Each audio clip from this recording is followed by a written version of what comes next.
Pemerintah Kabupaten Muara Enim melalui Dinas Pengendalian Penduduk dan Keluarga Berencana memberikan program KB gratis bagi masyarakat Serasan Sekundang sebanyak 3.050 orang.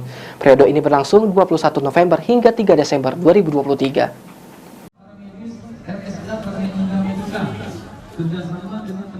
Pemerintah Kabupaten Muara Enim melalui Dinas Pengendalian Penduduk dan Keluarga Berencana (PPKB) memberikan program KB gratis bagi masyarakat Serasan Sekundang di Rumah Sakit Ibu dan Anak Kurnia Indah Merdeka.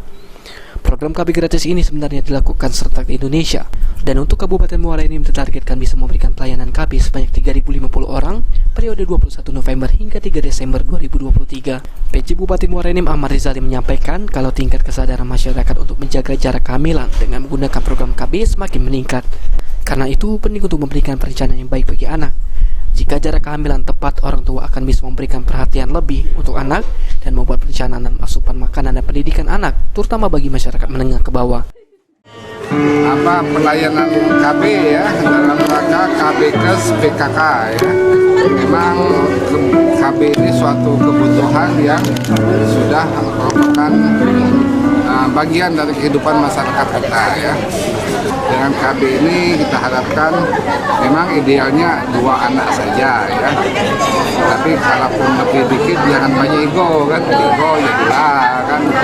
Mudah-mudahan dengan jumlah anak yang sudah direncanakan ini, kehidupan anak kita, sekolahnya terjamin, gizinya terjamin, dan masa waktunya bermain juga terjamin ya. Karena anak-anak ini sampai umur 12 tahun lebih banyak masa bermainnya masih lebih tinggi dibanding masa belajarnya.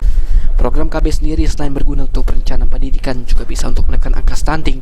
Pasalnya dengan jarak kehamilan cukup, orang tua bisa memberikan asupan makanan dan gizi yang baik dengan pembiayaan terencana. Masyarakat bisa mendapatkan pelayanan KB secara gratis di semua pusat kesehatan yang ada di Kabupaten Muara Enim. Bukan hanya gratis mendapatkan pelayanan KB, warga yang memiliki kesadaran untuk ber-KB akan mendapatkan dana istirahat sebesar Rp100.000 per hari yang didapatkan selama 3 hari. Mardiansa, PAL TV.